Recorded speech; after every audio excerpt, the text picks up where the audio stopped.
أعوذ بالله من الشيطان الرجيم. بسم الله الرحمن الرحيم، والعاقبة للمتقين ولا عدوان إلا على الظالمين. السلام عليكم. في الحقيقة أنا ماهوش من عادتي نسجل فيديوهات، ولكن اليوم ارتقيت إلى تسجيل هذا الفيديو لظرف خاص على كل حال. ومنذ البداية ننبه الإخوة اللي راح يشوفوا هذا الفيديو أنني سأتكلم بارتجالية، يعني مانيش محضر ورق ولا حاجة ولا باش نستعملهم باش نتكلم بارتجالية وبصدق. إذا كان ارتكبت ربما خطأ أو طلعت نصف الهضرة أنا أعتذر. ارتقيت إلى تسجيل هذا الفيديو بعد مطالبة دواب البرلمان الجزائري بالرفع من أجورهم وجعلها متساوية مع الأجور اللي يأخذوها البرلمانيين في ألمانيا. الجزائر في إفلاس، وهذا باعترافهم كلهم من رئيس الحكومة إلى المسؤولين الآخرين، ويبدو أن الأيام المقبلة راح تكون أصعب على الشعب الجزائري المقهور. والدواب هذو يجوا في هذا الوقت بالذات باش يطالبوا برفع من أجورهم.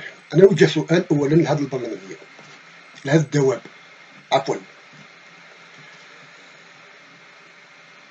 هل عسكر ألمانيا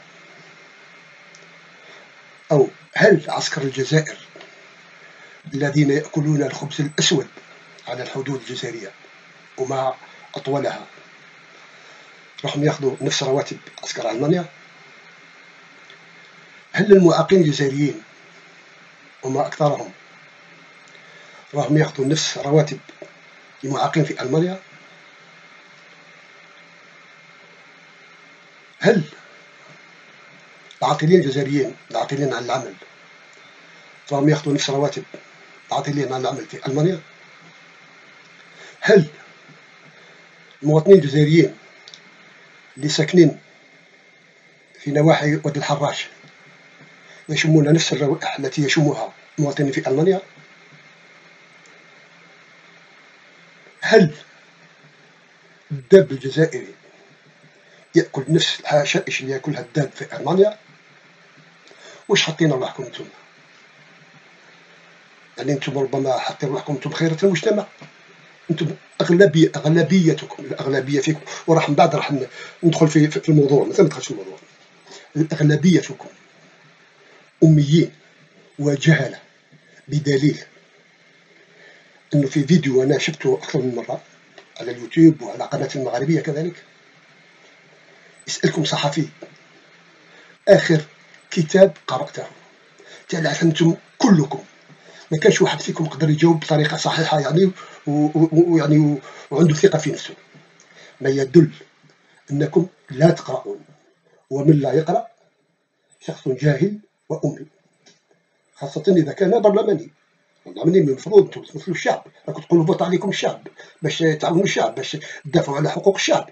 قاعدين تدافعوا على حقوقكم أنتم. من نهار دخلتوا البرلمان وأنتم كل سمانة زيدوا لنا في السنة، كل سمانة زيدوا لنا في السنة، كل سمانة زيدوا لنا في السنة.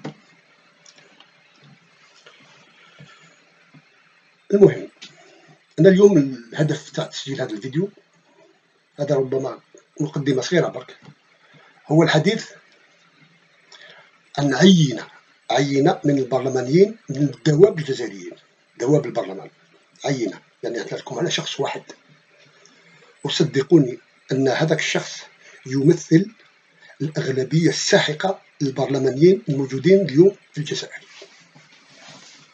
أنا لا أقصد كل البرلمانيين على كل حال، حاشا لله، هناك أشخاص يستحقون كل التقدير والاحترام، هذا ما فيها شك، ولكن الأغلبية الساحقة، وأخص بالذكر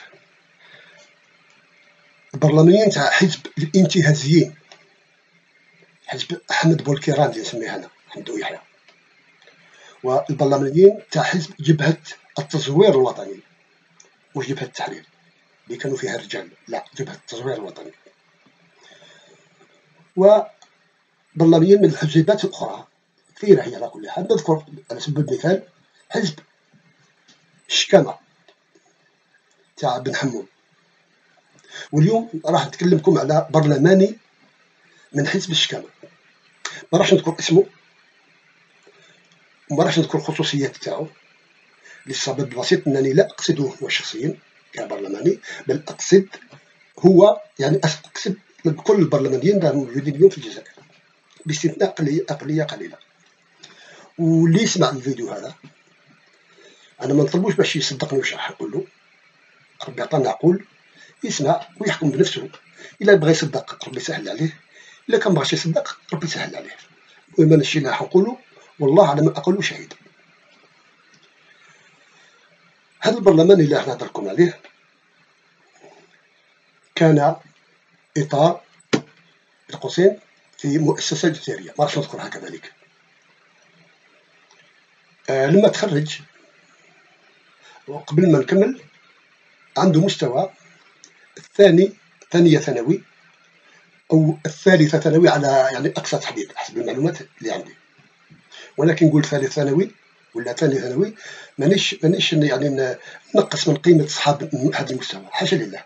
أنا شخصيا عندي مستوى ثالث ثانوي، يعني مانيش أحسن من الآخرين، هذا يعني باش نكونوا واضحين مع أنفسنا. وهذا البرلماني بعد ما تخرج من مدرسة ما في الجزائر لم يطل الوقت حتى عين كمدير ولائي في ولاية محددة في الجزائر. لما تعين مدير ولائي مارس المهام تاعو لمدة محددة، لكن في هذيك المدة في المؤسسة اللي كان يشرف عليها خلق مملكة حتى أصبحت تدعى مملكة فلان باسمه هو.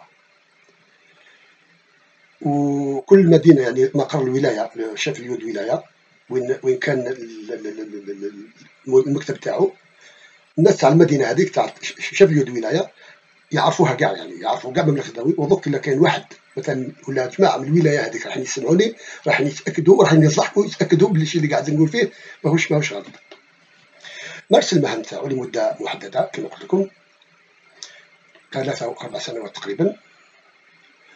أقسم بالله الذي لا إله إلا هو، الله على ما أقول شهيد، أنه ارتكب كارثة مالية لا يعلم بها إلا الله. والله كل الوقت اللي يجوزه في الولاية هذيك يعني كان الهدف تاعو الوحيد هو الاختلاس والرشوة والسرقة وكل دعوة الشر. وقد وصلت به الوقاحة، اسمعوا لي مليح، وصلت به الوقاحة إلى حد لما مشى للولاية هذيك وجاء شخص واحد دخل باش يجيب في بلاصتو، حتى العتادة قش اللي كان في الدار تاع اللوجمون فونكسيون يعني المسكن الوظيفي، حتى القش داه وجاب قش قديم ومكسر وركضو متسوبيا حاشاكم وحطوه في المكان. عفوا. المهم هذا الشخص ما ندخلوش في التفاصيل تاع واش دار واش ما دارش لأنه فيه ملفات على كل حال، وطرحت في وقت ما على العدالة الجزائرية. العدالة الجزائرية عندها ملفات كثيرة لكنها لم تتحرك. العدالة الجزائرية تتحرك لما يتعلق الأمر بناشط يخرج للطريق باش يقول يا ناس قد ظلمتونا خافوا ربكم فينا، هذاك يشدوه يديوه الحبس. ولكن لما يتعلق الامر باللصوص الكبار والصغار، وراهي الفضيحه تاع الجزائر راهي موسعه في كل اقطار العالم، كاع الناس على بالها، اسبانيا على بالها، فرنسا على بالها، ايطاليا على بالها، الامريكان على بالها، الشعب الجزائري كاع على باله، ولكن هذا اللصوص راهم جاثمين يعني في نفس بلاصتهم، ما كانش اللي يحدكم. هذا السيد هذا نهار اللي ربما مشى من الولايه وجا شخص اخر في مكانه، الولايه اللي تمشى فيها ما طالش الوقت، صدقوني اخواني ما طالش الوقت حتى تاكد انه دخل في عصابه تاع ترويج سجائر الاجنبيه، بولواز ومارلبورو الى اخره.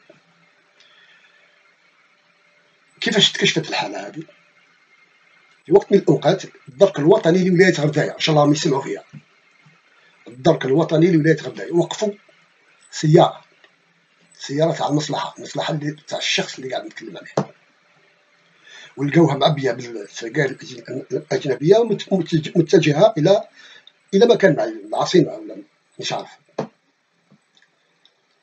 وكي نقول الكلام هذا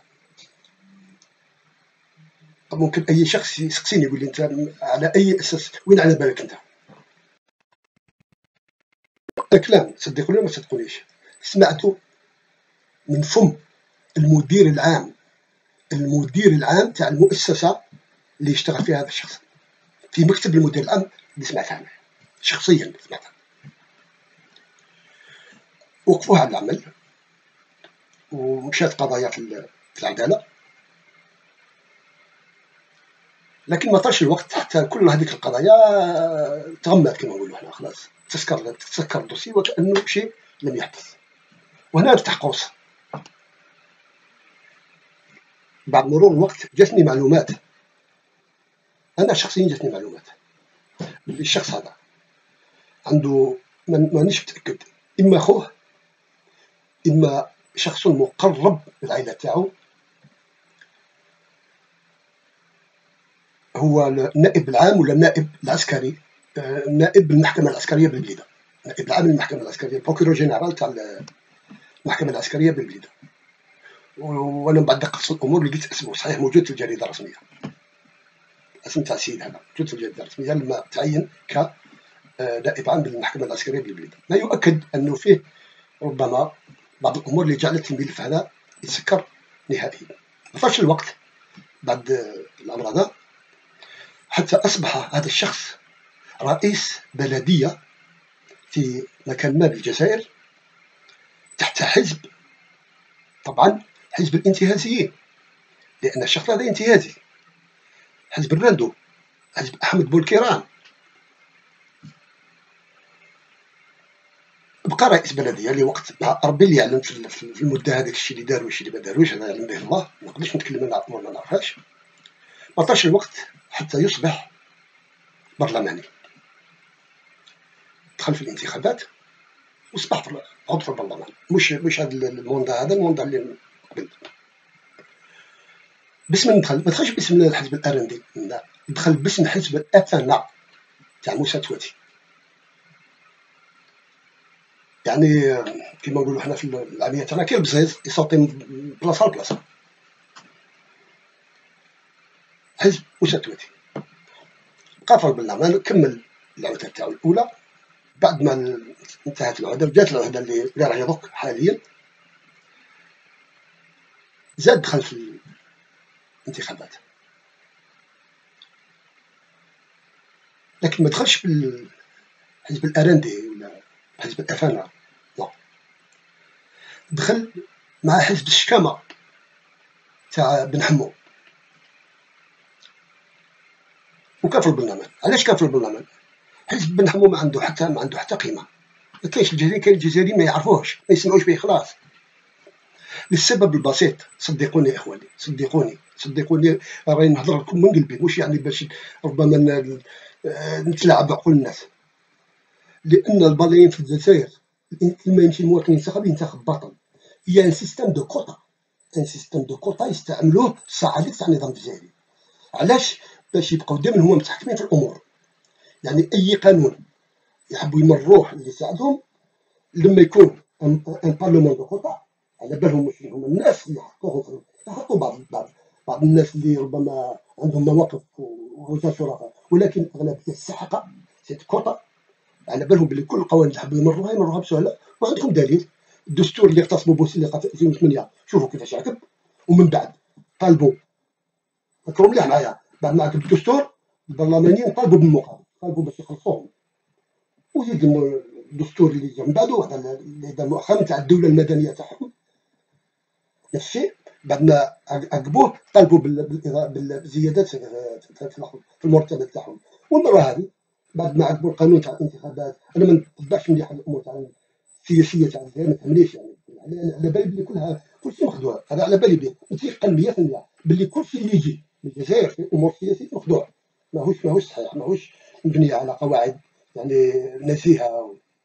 راهم راكم شفتوا راهم قاعدين يطالبوا بزيادات في هذا الوقت، يعني اللي ربما وقت اللي كان من المفروض يا عباد الله الجزائر راح مشي الافلاس، راح مشي تنخرب، وممكن المواطن الجزائري المغبون اللي دوك ما راهش يصيب ربما واش ياكل من الغدوه راح نحسيك وما يصيبوش واش ياكلوا. في هذا الوقت بالذات يخرج هؤلاء الدواب يعني بدون خجل باش يطالبوا إضافة المرتبات ويقول لك روحوا كما ألمانيا. لا إله إلا الله محمد رسول الله.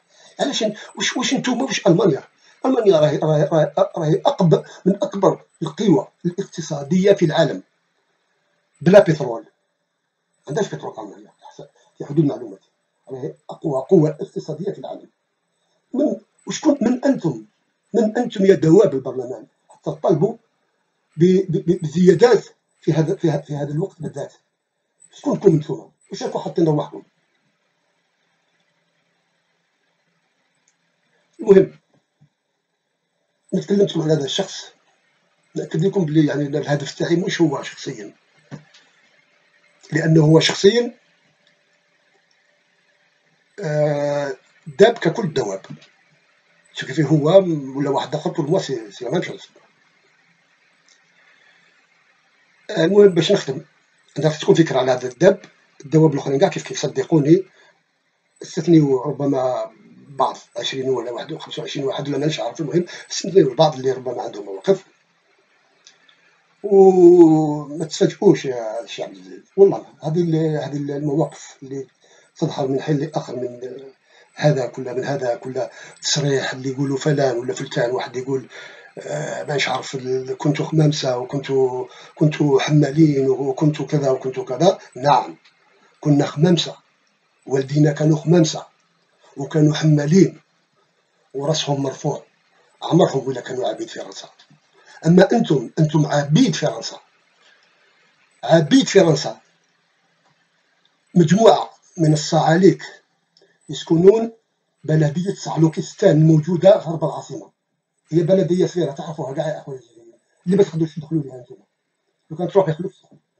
هذيك بلدية صعلوكستان هذيك راهم ساكنين فيها هذا الصعاليك هذو اللي راهم يقولوا تصريحات وشاوي حاشا رزق ربي وقال له ووقت قل الله احد راح هذو صعاليك يسكنوا فيها صعلوكستان.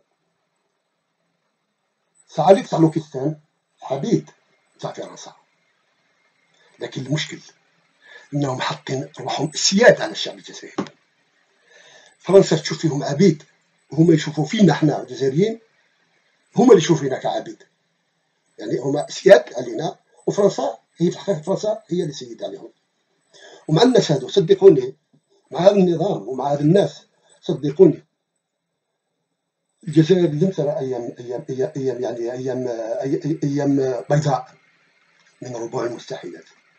مستحيل الناس اللي ضيعوا 1000 مليار دولار في ظرف وجيز يا عباد الله يا سبحان الله، ومن بعد في النهاية يقول لك رانا في الإفلاس. هاد الناس ما تنتظروش منهم ربما طل الشمس عليكم في العهد اللي راهم فيه. صحيح أنه ربما القضاء عليهم ماهوش سهل لأنهم متجذرين، لأنهم عبيد سيدهم راه يعس عليهم، راهو موراهم أكيد. ولكن نوجه لهم رسالة لهؤلاء العبيد: لن تنالوا من الجزائر بإذن الله. الجزائر مستحيل باش تدوها، من ربوع المستحيل باش تدوها لوقت، عندكم حق، ولكن سيأتي اليوم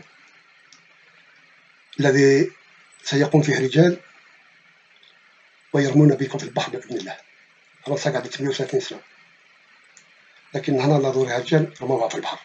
لكن هي للأسف فرنسا راحت وخلات عبيدها باش يديروا منا عبيد، ولكن العبيد هذو رايحين في يوم ما رايحين يتجاوزوا العبودية تاعهم. العبودية ما بقاتش في العالم، حنا نعرفوا العبيد والسرافة، بصح من بعد قاموا العبودية تاعهم ورايحين يسترجعوا كل حقوقهم بربي إن شاء الله. وما هذا على الله بعزيز. السلام عليكم ورحمة الله تعالى وبركاته.